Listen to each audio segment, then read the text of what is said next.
Dunia Islam memanas dan mengecam Presiden Prancis Emmanuel Macron atas sikapnya yang terang-terangan telah berani menghina Nabi Muhammad SAW. Presiden Macron mengeluarkan pernyataan tentang sekulerisme dan kebebasan berpendapat, serta berani mempertontonkan poster besar bergambar kartun yang menghina Nabi Muhammad SAW di depan umum. Presiden Turki Recep Tayyip Erdogan yang pertama kali mengecam dan marah atas sikap yang dilakukan Presiden Prancis ini. Setelah Presiden Turki, aksi kecaman marak datang dari berbagai kepala negara Islam di dunia. Sebagai negara dengan penduduk muslim terbesar di dunia, Indonesia juga ikut andil mengecam sikap Presiden Macron ini.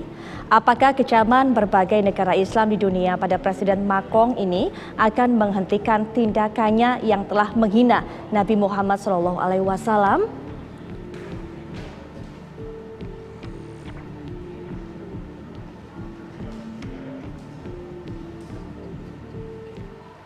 Berawal dari kisah Samuel Paty, seorang guru ini kemudian memberitahukan ataupun menggambarkan karikatur Nabi Muhammad SAW kepada muridnya dalam pelajaran kebebasan berekspresi. Hal ini kemudian menyinggung umat Islam di seluruh dunia yang ternyata ditanggapi ataupun disikapi oleh Presiden Prancis Emmanuel Macron ini sebagai hal yang biasa saja dan merupakan kebebasan berekspresi.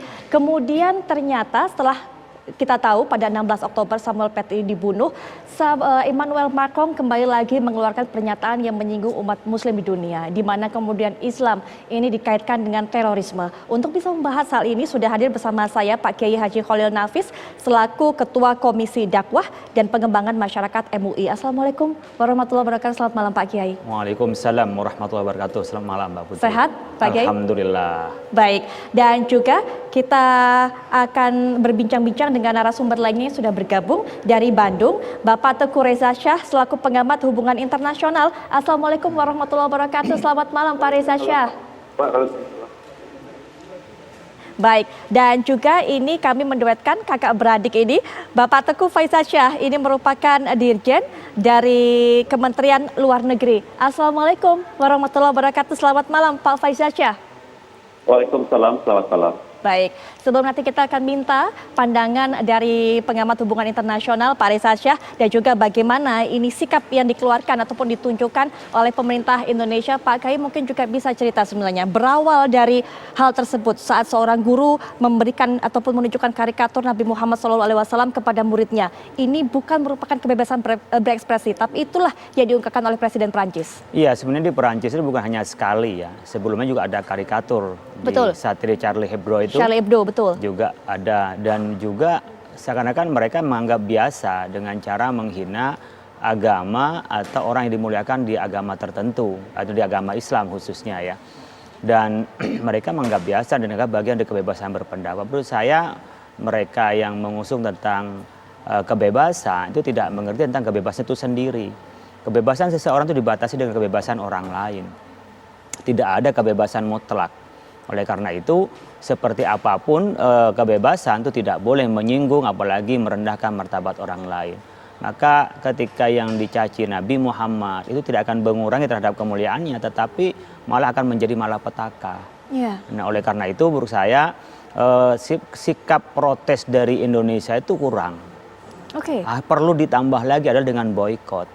Produk-produk di Perancis itu diboykot di sini, bahkan bisa diancam untuk memutuskan hubungan diplomatik. Dari 2011 kita sudah melakukan hubungan baik ya dengan mendirikan kedutaan besar di masing-masing negara itu. Tetapi dengan pola seperti ini menurut saya umat Islam yang mayoritas di Indonesia dan penduduknya lebih besar dari seluruh penduduk di seluruh Arab harus menunjukkan kemarahan. Dan ini harus menjadi pelajaran kepada dunia bahwa apapun yang terjadi kita tidak bisa karena perilaku segelintir orang di dalam pemeluk beragama lalu orang yang dimuliakan di agama tertentu, yang dimuliakan di dalam agama Islam lalu direndahkan. Ini menjadi pelajaran karena kalau ini tidak kita segera memberikan protes dan pelajaran kepada dunia, nanti akan menjadi kekacauan. Antar satu pemeluk agama akan merendahkan pada agama lain dan bisa memaki agama lain, dan itu di agama apapun tidak boleh memaki terhadap orang yang dimuliakan dalam agama tertentu, yang disembah di agama tertentu. Baik, sikap Indonesia kurang keras tidak hanya cukup dengan mengecam seharusnya, tapi juga dengan memboikot. Mungkin Pak Faizasyah bisa berikan keterangan mengenai hal ini. Sejauh ini seperti apa sikap yang sudah dikeluarkan oleh pihak pemerintah Indonesia? Sikap yang disampaikan pemerintah sudah sangat jelas dan terukur.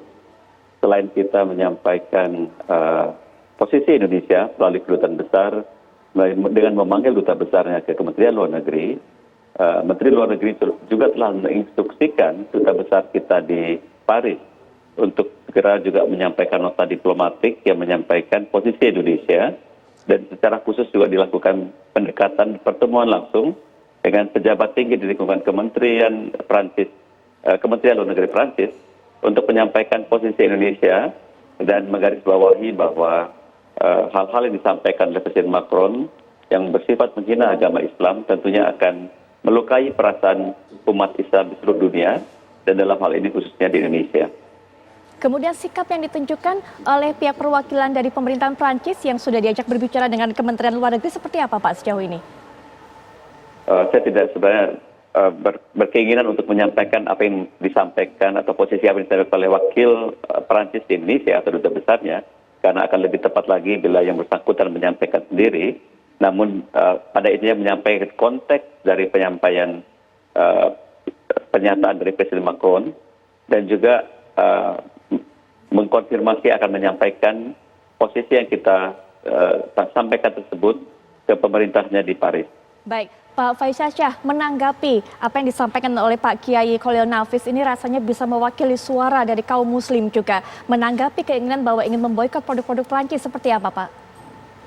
Sebenarnya ini adalah lebih bersifat personal ya. Pemerintah tidak dalam posisi untuk menolak ataupun menghimbau. Keputusan berpulang pada individu masyarakat kita. Dengan demikian kita dalam melihat hubungan antar negara tidak hanya hubungan antar pemerintah, namun juga hubungan antar masyarakat.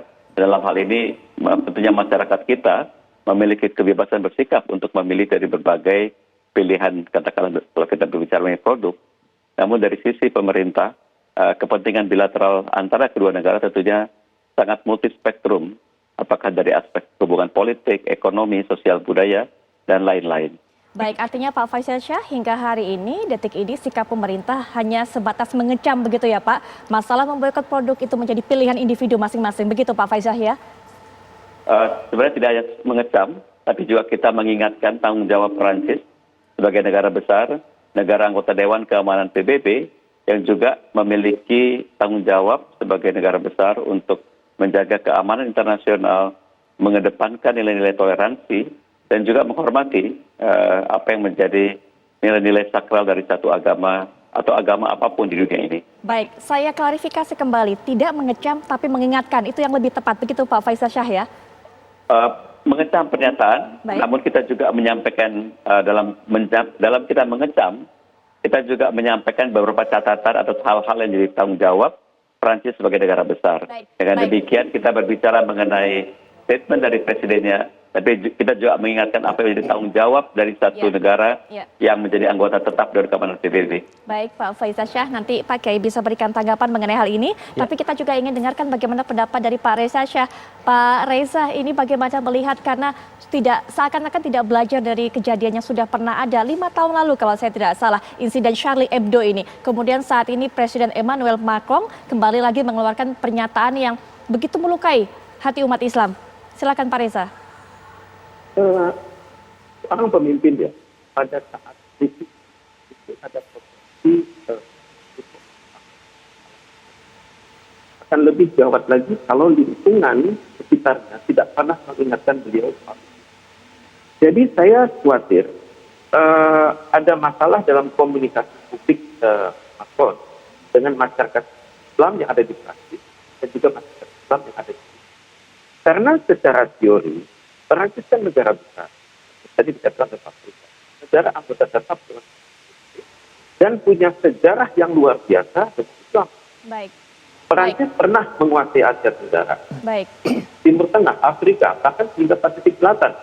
Saya pikir Macron hendaknya memiliki bekal intelektual yang sangat baik, sehingga sangat berhati-hati sebelum mengungkapkan pendapat. Baik, Pak Risha, mohon maaf mungkin kita akan berhenti sampai di situ dulu. Nanti kita akan lanjutkan setelah jeda karena kalau kita lihat ini juga cukup ironis. Kalau Pak Risha berkata harusnya Presiden Macron belajar dari yang sudah ada dan juga mengerti bagaimana ataupun apa yang dirasakan oleh umat Muslim. Apalagi kalau saya tidak salah, umat Islam yang ada di Prancis itu merupakan yang terbesar di Eropa Barat, begitu ataupun terbanyak di Eropa Barat. Nanti Pak Kiai berikan tanggapan, tapi sesaat lagi kami segera kembali.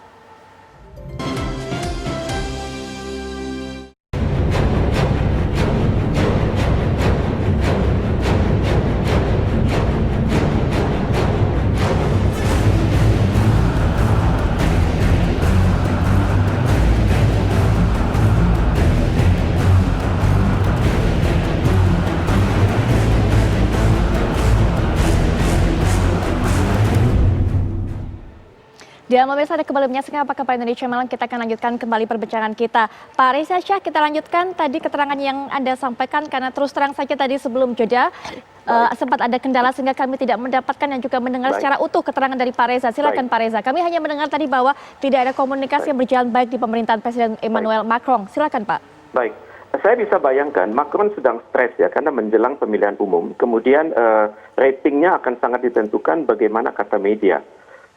Itu yang pertama. Dan yang kedua adalah tampaknya Macron telah belajar dari pengalaman Perancis di masa lalu. Seperti kita ketahui bersama, Perancis itu pernah menguasai sebagian besar dunia. Asia Tenggara pernah dia setengah Asia Tenggara, kemudian bahkan sampai Pasifik Selatan, kemudian di Timur Tengah dan Afrika. Bahkan Perancis hingga saat ini memiliki kawasan yang namanya Francophone. Jadi sangat disayangkan bekal intelektual sejarah ini terlambat dipelajari oleh Macron sehingga keluar statement-statement yang sebenarnya sangat disayangkan. Kalau hanya mengkritik saja itu mungkin masih bisa debat ya, tapi kalau komentar tanggapan keras sudah diberikan oleh negara-negara di dunia seperti Brazil, kemudian Turki, kemudian Pakistan, ini adalah sangat serius. Kemudian kembali kepada tadi penjelasan, apakah perlu boykot? Saya pikir pemanggilan seorang duta besar ke Kementerian Luar Negeri Republik Indonesia itu sudah merupakan suatu peringatan yang sangat keras, itu yang pertama. Dan yang kedua, duta besar Perancis di seluruh dunia saat ini sedang menghadapi stres karena mereka sudah dipanggil dan kemungkinan akan dipanggil lagi. Kita tuh masih mengedepankan cara berpolitik yang sangat santun ya. Saya pikir Indonesia sebagai negara besar, kita adalah panutan di dunia. Dalam hal ini sudah tepat kita memberikan peringatan yang keras, tapi masih ada langkah-langkah yang belum kita lakukan. Kita sebenarnya bisa menggunakan momentum ini untuk mengedepankan Undang-Undang Dasar Negara Republik Indonesia tahun 1945. Dalam hal ini kita mencegah terjadinya clash of civilization. Kalau hal ini sampai terjadi, maka bentrok keagamaan itu akan sangat besar. Indonesia memiliki referensi yang sangat kuat, misalnya interfaith dialogue. Kita punya referensi dengan Bali Democracy Forum. Kita punya referensi Duta Besar Indonesia, Duta Besar Keliling, yang sengaja mendapat tugas-tugas khusus dari Presiden untuk menyelesaikan urusan ini. Baik. Jadi tampaknya ini adalah hal-hal yang belum kita lakukan. Baik. Dan untuk itu ya kita perlu berbicara sekali lagi dengan Duta Besar RI di Jakarta dan juga kedutaan besar kita untuk berbicara sekali lagi dengan Kementerian Luar Negeri Perancis atau kalau perlu Ibu Menlu kita berbicara langsung dengan Menlu Perancis. Baik Pak Reza. Tadi di layar kaca juga Anda bisa lihat pemirsa, itu merupakan negara-negara yang memutuskan untuk memboikot produk-produk Perancis. Ada Qatar dan juga beberapa negara lainnya, tapi memang Turki yang paling terdengar keras kecamannya dan juga boikotnya. Pak Kiai, Anda bisa berikan komentar juga mengenai ataupun tanggapan mengenai apa yang sudah diberikan tadi oleh pihak Kementerian Luar Negeri, itulah sikap Indonesia terhadap Prancis. Ya, saya membawa referensi yang disampaikan oleh Al-Azhar ya, ketika dimintai tolong untuk bagaimana meredakan hal ini di dunia Islam. Syekh Al-Azhar menolaknya. Karena memang yang bikin ulah adalah dari Perancis. Dan menurut saya hal ini tidak bisa hanya melalui peringatan atau nasihat ya, seperti halnya kita memberikan nasihat di dalam pengajian, dalam bentuk hal yang tegas dan langkah yang konkret. Menurut saya memberikan pelajaran, karena ini bukan hanya sekali dua kali. Saya setuju tadi dengan analisa bahwa kita menjadi perhatian dan bisa menjadi kiblat di dalam cara kita berdiplomasi dan berpolitik luar negeri. Oleh karena itu dalam hal ini adalah momentum untuk memberikan hal yang tegas sehingga umat beragama di dunia itu menjadi perhatian tidak merendahkan kepada agama lain. Baik. Jadi menurut saya hanya memberikan protes, kecaman, nasihat itu masih kurang. Tidak akan didengarkan juga begitu. Ya, tidak akan didengarkan. Saya pikir sudah ngitung kok. Macron tuh bukan jadi presiden kan bukan orang nggak ngerti kan, Iya. pasti ngerti bagaimana dengan isu. Oleh karena itu tindakan keras di beberapa negara-negara Islam, saya pikir Indonesia bagian di negara Islam karena penduduk Muslimnya yang besar itu perlu memberikan langkah konkret terhadap untuk merespon pernyataan Macron ini. Baik. Dan ini bukan hanya terjadi sekali, nanti akan berulang-berulang kembali. Gitu. Baik, Pak Faisal Syah mungkin juga bisa diberikan tanggapan sebagai penutup karena sekali lagi apa yang dikatakan oleh Pak Kiai, Indonesia dengan umat muslim yang begitu besar ataupun juga terbesar di dunia harus punya langkah nyata, langkah konkret, tidak sekedar mengecam ataupun menasihati yang rasanya juga tidak akan didengar. Begitu Pak Faisal. Baik, terima kasih. Saya rasa saya tidak memberikan rujukan terhadap menasehati ya. Saya mengingatkan atas tanggung jawab satu negara besar yang menjadi negara anggota Dewan Keamanan PBB yang memiliki hak veto. Ada 5 negara yang memiliki hak veto. Dan di sana Prancis memiliki tanggung jawab moral bahwa sesuai juga apa yang dilahirkan oleh resolusi Dewan Keamanan PBB yang menggarisbawahi bahwa kebebasan berekspresi tidak boleh untuk juga digunakan untuk mengecam atau melecehkan agama, identitas warga negara dan lain-lain. Jadi ada rambu-rambu yang harus juga dipahami oleh Prancis yang merupakan negara anggota Dewan Keamanan PBB. Indonesia sejak sebelum adanya letupan sudah secara khusus datang mengingatkan kepada pihak Kementerian Luar Negeri Prancis bahwa hal-hal seperti ini dapat memicu konflik dan menimbulkan ketidakharmonisan hubungan antar peradaban. Indonesia sudah sangat aktif untuk membangun dialog antar agama, antar peradaban. Salah satu intinya adalah menciptakan pemahaman bahwa hal-hal seperti ini apabila dibiarkan berlarut-larut akan menimbulkan satu pertentangan antar masyarakat yang sebenarnya semua negara tidak menginginkan ini terjadi. Dan untuk itulah makanya kita telah menyampaikan secara tegas kecaman atas pernyataan Presiden Macron. Dan saya rasa kalau kita berbicara mengenai tatanan hubungan antar negara secara diplomatik, pemanggilan dubes adalah bentuk ekspresi penyampaian posisi yang sangat jelas dan tegas. Baik, kita akan nantikan bagaimana sikap lanjut tentunya mengenai hal ini. Pak Kiai juga terima kasih kehadirannya. Adakah upaya lanjutan nanti dari pihak MUI?